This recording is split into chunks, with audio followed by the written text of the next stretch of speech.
It seems like every day. Okay, everyone, there in the back, can you hear me?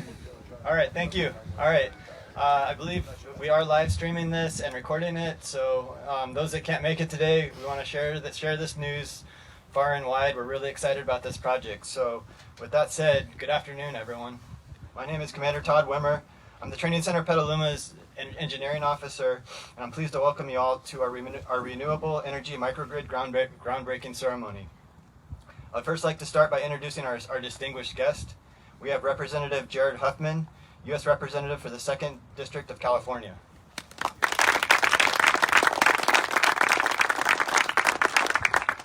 Admiral Carl Schultz, Commandant, U.S. Coast Guard.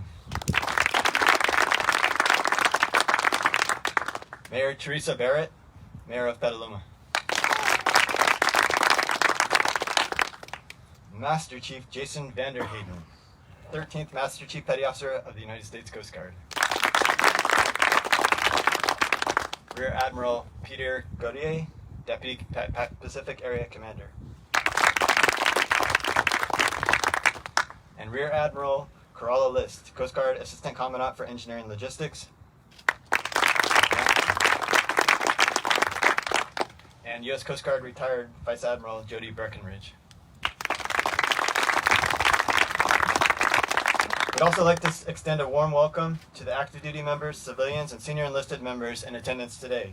Thank you all for joining us to celebrate in this momentous occasion for Training Center Petaluma and the entire Coast Guard. Now, I'd like to invite Training Center Petaluma's Commanding Officer, Captain Steve Ramasini, for opening remarks. Captain. Thank you, Todd. Representative Huffman, Admiral Schultz, Mayor Barrett, Master Chief Vanderheyden, distinguished guests, leaders, and friends of the Coast Guard. What an honor it is to stand before you on such a momentous occasion. The opportunity to represent the Training Center and the larger Force Readiness Command as we usher in a new era of renewable energy technologies that will ensure the future readiness and relevance of Training Center Petaluma, securing this facility's ability to produce the mission-ready total workforce of tomorrow, today. When I assumed command of the Training Center in July of 2019, I was a brand new captain. Some would say I was bright-eyed and bushy-tailed. And nobody knew what challenges lay ahead for me or this magnificent crew of professionals that we have here on board the Training Center. In early October 2019, as the Kincaid fires raged across Northern California, the Training Center, comprised of 810,000 square feet of facilities, 127 housing units, and more than 1,200 students, permanent party and dependents, was thrust into 5 days of darkness. We were unable to meet mission and unsure as to when we'd return to fully mission capable. Although there were great heroics by many during this time, helping to allay the fears of those inside of the fence line, and ensuring strategic emergency power was provided to support child care needs on board, serve hot meals, and ensure folks could have warm showers. And it was a fantastic representation of the caliber of people who have dedicated their lives and their careers to service of the country through the Coast Guard. But outside of that very bright spot, not knowing when we could return mission capability to the Training Center, well, that was a very challenging place to be. And it was not a good feeling at all. That early moment in my tenure sparked a conversation with the facilities engineering department leadership, with Commander Wimmer at the helm, providing sound civil engineering, organizational, and technical wisdom, and Mr. Tony Van Winden, our most senior civilian engineer attached to Training Center Petaluma, with his vast background in renewable energy research and a solid grasp on the puts and takes of the Training Center's energy consumption. A righteous passion project was born. A project that was made possible through strategic partnerships and alliances that helped us to understand the total impact of this investment.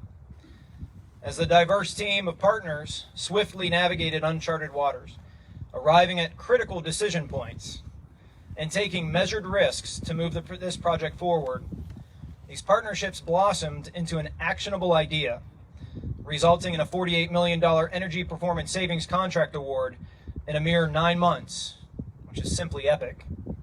I think those were your words, Sam. This project was all about the beautiful alignment of the right professionals in the right place at the right time with the right motivation, advancing numerous initiatives in this right direction. And I'd like to thank our partners in this process, the Defense Logistics Agency, Department of Energy, the National Renewable Energies Laboratories, Ameresco, the Coast Guard's Engineering and Logistics Directorate, specifically Mr. Sam Alvord in the front row, raise your hand, Sam, and his team, and finally the visionary leadership of our organization, who with your support, this was made a reality. Special thanks to the entire project team who worked to make this event possible. But like most events that occur within the training center, teamwork makes this dream work, and this event was no different, as it incorporated key members from every department. So I'd like to especially thank the project leads that made today possible, as far as setting up the ceremony. Lieutenant Commander Ken Franklin, raise your hand, Ken. There he is.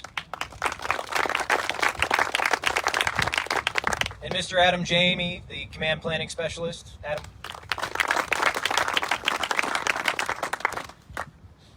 All right, so, Todd, let's get on with the rest of the ceremony, shall we? Sure. Thank you.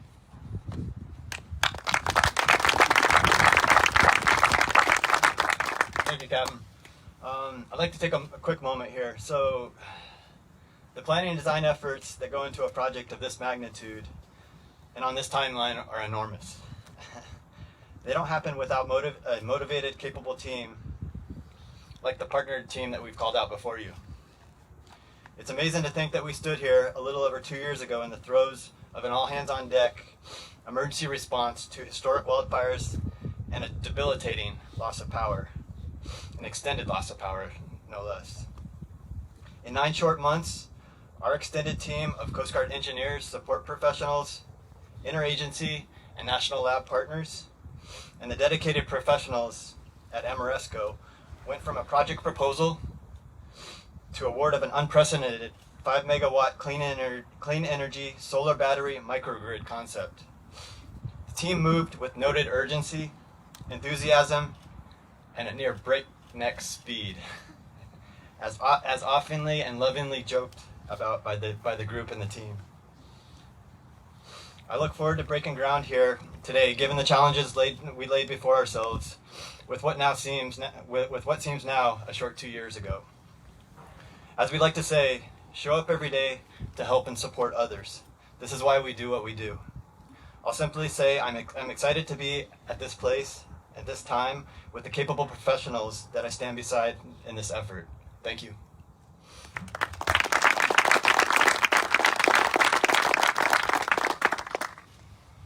With that, we're honored to have with us today Congressman Jared Huffman here. Jared Huffman represents California's 2nd Congressional District, which spans the north coast of the state from the Golden Gate Bridge to the Oregon border and includes Marin, Sonoma, Mendocino, Humboldt, Trinity, and Del Norte counties. He was first elected to Congress in November of 2012 and currently serves on the Committee on Natural Resources, the Committee on Transportation and Infrastructure, and the Select Committee on the Climate Crisis. In the 117th Congress, he chairs the Natural Resources Subcommittee on Water, Oceans, and Wildlife, with jurisdictions over federal water projects, fisheries management, coastal zone and ocean policy, and wildlife and endangered species. It is my distinct pleasure to welcome Congressman Jared Huffman to the podium for remarks. Thank you, sir.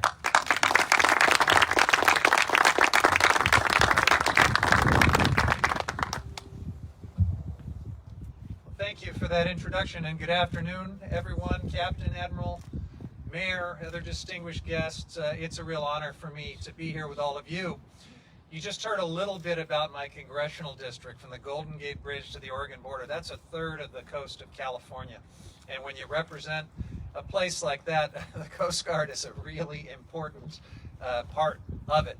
So I appreciate your mission. I appreciate the great work you do up and down my district every day. And we appreciate this training center right here at Two Rock.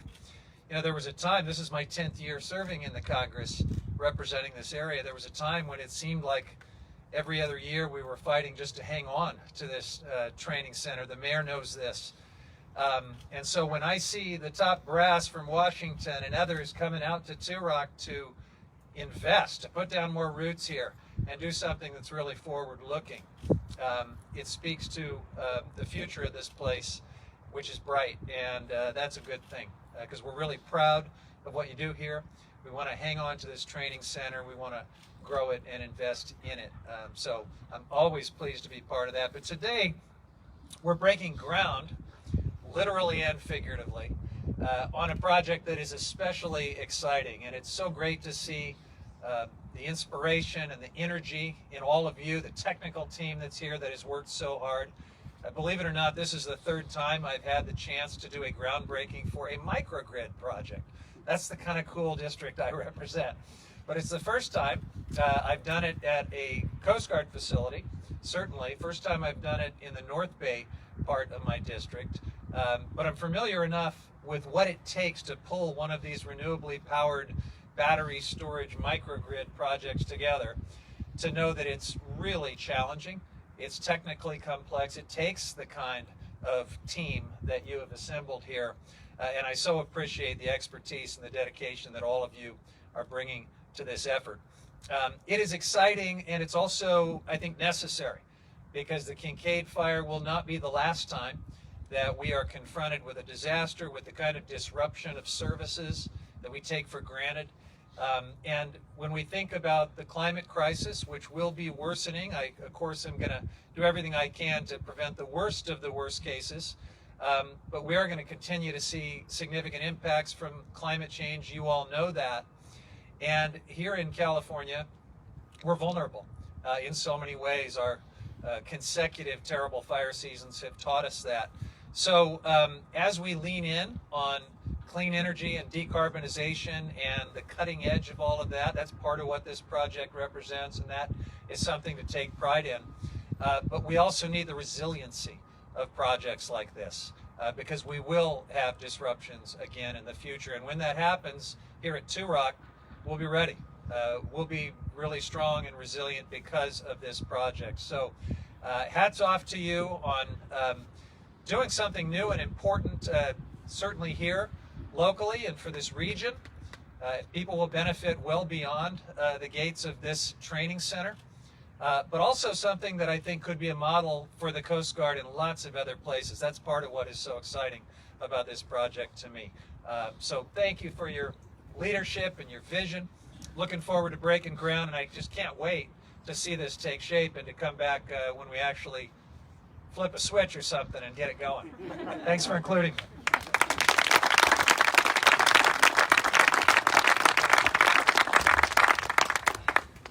Thank you for those inspiring words, sir. Really thank you. Now the presiding official for today's ceremony, the 26th Commandant of the United States Coast Guard, Admiral Carl Schultz, will join us. As Commandant, we're good there. Go ahead. I'll turn the floor over to our Congressman. Yes, I just love how the Congressman sort of took it. I could have probably tell you all the technical stuff to turn this on. The Congressman's just going to come back and flip a switch. I love that. I love that simplicity. Congressman, good afternoon. Mayor, what an honor to be here. You, Jillian, represent the staff. We're joined by Vice Admiral Jody Breckenridge, who snuck up in the back. And I'm not calling you out, Jody. It's just an honor to have you here. Jody was our... No. I'm just acknowledging you be here. Jody was our former Pacific Area Commander. She does tremendous work with the state and the governor's office on support for men and women in uniform. To her left is a former training center, Petaluma CEO, Brian Marvin, my classmate dating back to 1983 at the Coast Guard. Brian was really the guy that started thinking green back here a few years ago as a CEO. And to Jody's right is my other classmate, Tommy Cullen, who works for the governor's office on environmental response. Great partnering recently on the oil spill down in LA and working on the American Challenger out here. But to everybody that's here today, thanks for being here with us. This is a great moment. My team said, you know, boss, talk as long as you can, because it's 20 degrees in DC and we're going to be landing in the snow at 2 a.m. So saddle up, get a drink. If you brought a sandwich, break it out, because we're going to chat for a bit. But what a privilege to be here. To our Amoresco partners, you know, as we break ground in this really important energy performance enhancement here in Petaluma. Thank you. Thank you for allowing us to really tackle new ground on an off-the-grid energy project that allow us to sustain the Coast Guard through challenges. And those challenges, as the Congressman said, they will repeat themselves. The world is changing. I'm going to chat a bit about that. For the Coast Guard, today's groundbreaking really highlights our efforts as we try to enhance the resiliency of our infrastructure across the Coast Guard. We're an organization that's represented in all 52 states, or 50 states and our territories. We're an increasingly global Coast Guard. We have to position the Coast Guard to be resilient moving forward in the changing environment we find ourselves in. And this is just a harbinger of projects to come. When we can partner with DLA and the General's office, and we can partner with the state and partner on the local level with the mayor, we can do things like this. And we work with the Congress to get the funds. This is an example of what teamwork and partnership and collaboration looks like. We are the largest real property owner in the 250,000 person Department of Homeland Security. And we lead in terms of energy performance, saving contracts, energy reduction, on-site renewable energy. We got 13 projects slated across our bases, our air stations, our sectors, our training centers nationwide. So this is one of many that are coming that we are truly excited about. And, we have led in the department since our inception back in 2003 on this energy reduction front here. So it's something we take a lot of pride in. I think we have a moment here to really think differently in this space. The project we celebrate today is literally all about power. Solar power, battery storage systems, but it's about the power of an idea. It's really about the power of partnerships, and both are really critical to affecting real change.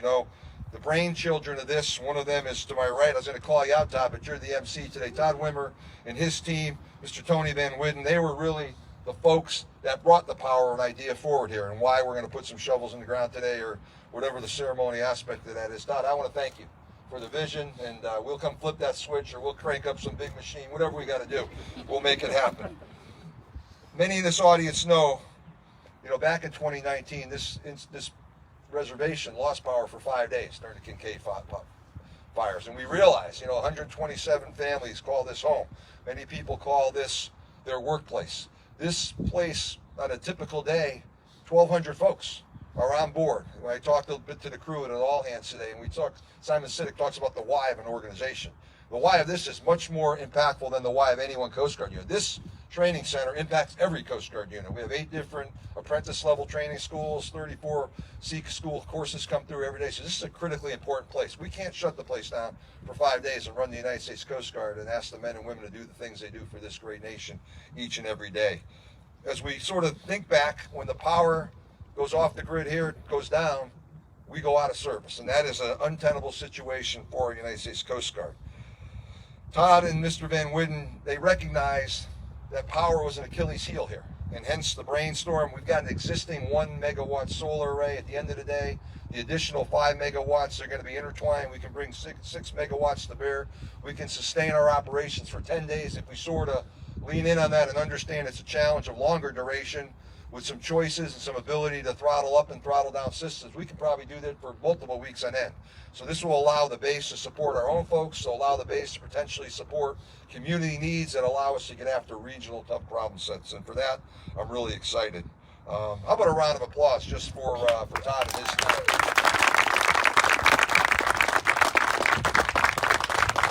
I was up in Halifax. There's the Halifax Security Forum that meets annually, and I participated, amongst other folks, on a panel, Fires, Floods, and Droughts, oh my. They always sort of come up with these novel titles for these panels. But I was with the Chief of Defense from the Netherlands Armed Forces. I was with the Chief of Defense for the Jamaican Defense Forces, and Ms. Kendra McDonald from Canada. This ocean supercluster really focused on environmental innovation. And we were moderated by, some of you may remember, that if you're my generation, Jean Mazur from CNN. She was awesome. She moderated the panel. But the loud and clear theme that emerged out of that panel was the effect of climate change. Fires, floods, droughts, they're not just here in the United States. These are global issues. This is a global opportunity to think and operate differently. And we must do our part. How do we prepare for that change? How do we think more effectively to be able to be the Coast Guard that can respond to crises, whether that's offshore, whether that's participating and helping partners in the inshore environment? But we're actively engaged in preventing future climate changes and preparing ourselves to be ready. This energy efficient, renewable energy project and several others that I mentioned earlier are preparing us, number one, for the effects of climate change, and number two, to be more effectively able to position ourselves to respond. It strengthens our resilience. It helps us to deal with community issues, displaced families, and things like that. And that panel back in Halifax, it really looked at how the military organizations are being looked at as leaders in this space.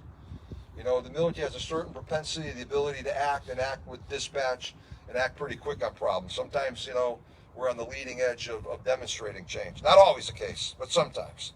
And we have looked across the globe in the Coast Guard as we position ourselves. I have Dr. Victoria Herman, who's a White House fellow with us, that's helping us craft a climate strategy, a resilience strategy, while we have her for about a year. But she's spent a lot of time researching this space. As we look across the globe, you know, how do organizations, militaries, my Dutch friends, my Jamaican friends, how do they think through this back in their domestic homelands?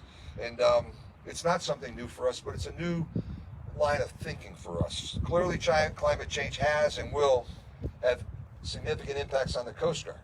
It affects where we respond. It affects how we respond, and it affects what we respond to. And we've got to think through that. Floods, fires like you had in Petaluma, those are additive to the work of the Coast Guard that we do every day on a 365, 7-day-a-week, 52-week-a-year annual basis. So this is different work. We just came off the heels of the busiest Atlantic Basin hurricane season in 2020. 2021 had a significant number of storms. They were on the heels of 17, 18, and 19. So this is work that the Coast Guard absolutely has to embrace, and it's a mindset, it's a pivot. A project like this one, a power source that can assume the full electrical load, really does support our service readiness. And as we think about this, you sort of roll it up to all those things I said that we support here domestically, Coast Guard work, and really on an increasing basis, work in support of the geographic combatant commanders around the world. Whether that's pressing in, working with NORTHCOM in the Arctic, where we're the lead federal agency, whether it's sailing a national security cutter in the Indo-Pacific, working for the Indo-Pacific Command, Admiral Aquilina. We have the Polar Security Cutter, not the Polar Security, but the Polar Icebreaker Polar Star is down in McMurdo, just broke in and enabled us to get replenishment as a nation into the McMurdo Ice Station. That is the work of the Coast Guard. And there's environmental issues that touch all that. We did bottom sampling and sonar sampling in the Arctic to take 15% of the charted water depths and expand that. So this is a great space for us. As the head of the Coast Guard, I lead the U.S. delegation IMO. And we're also looking into the climate change, the climatological opportunities in front of us. You know, how do we move as a nation to reduce zero emissions in the greenhouse gas space a little bit? That is work that we are a leading voice, a leading agency on, and it's work that the Coast Guard's proud to be part of. So when I think about, you know, today, when I think about how other coastal nations look to their Coast Guard as we help them think about food sustainment, IUS fishing, dealing with the climate is just another place where we can demonstrate our leadership, our commitment, our ability to partner. I think when you think about the Coast Guard, we partner with one sheriff that has a boat in Marin County, and we partner with the Department of Defense and anybody in between that. So I think we're a good model, and this is a space where we need to be a leader. So I would tell you, at the end of the day, we are excited to be here. Congressman, your presence sends volumes about how important this is to you, how important this is to the state of California. Mayor as well, thank you both. To all our Team Coast Guard folks here, to our Amoresco partners, our DLA partners, this is exciting, and we're going to get about the business of kicking this off today. And again, I couldn't be any more excited. To my team, that's all I got. We're going to get in the plane and go back to 20-degree Washington, D.C. Thank you very much.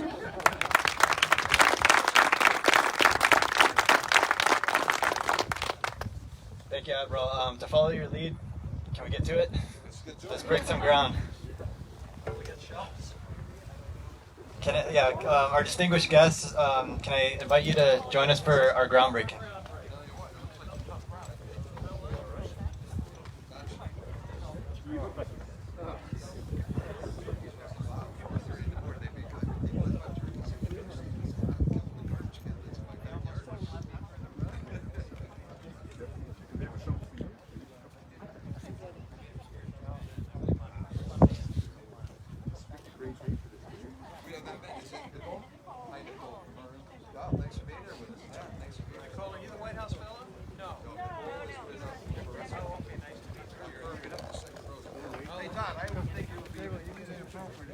shovel in your hand here, too. There's an extra shovel. Ty, get over here. Come on, Ty. Get over here. You're going to get your hand to this shovel with me, because this is your bed. There we go. All right. We ready? Final line. Somebody softened up the earth here for us. I can see that. So, Todd, walk us through this now. It does them a little different. So this is on the photographer. Really. Okay. So. All right. So we're grabbing a shovel of dirt and we're throwing it towards the camera. What's the plan? All right, count it down. All right. All right, here we go. Action. Oh, Nick, one more. Sorry. All right, one more. Let's get there. Let's accelerate this project. 2 scoops. 1, 2, 3. Let's do one more. One more. Look at that. We're going to build this thing. We're going to actually, we're going to construct it, right? 1, 2, 3. There we go. Good job, Todd. At that pace, we'll have renewable energy by about 2090. So we just found some antiquities and Probably did. artifacts. We just added 10 years to the project. You said that, sir, in California. So just real quickly, everyone. So to help us get a little further down the road, we are going to be surveying behind us in a very short few weeks here, and starting to prepare for the actual structural supports that are gonna hold our solar panels, the siting for the microgrid control system, the battery banks, and the whole infrastructure down here, as well as being across almost every building on this campus. And so we're really excited. And right now, as the schedule goes, we're looking at late 2023 for being complete and coming back here to do a ribbon cutting. And we're really excited about that. But for now, those of you who spoke to me today know I can talk about this all day. Tony as well. Nicole, Fred Thwaites, our project manager from Amoresco, Sam Albert here. We are really passionate about this, and we look forward to talking to you more. So I think we have a reception in store, and we'd like you to join us. So thank you for being here, and I look forward to talking to you.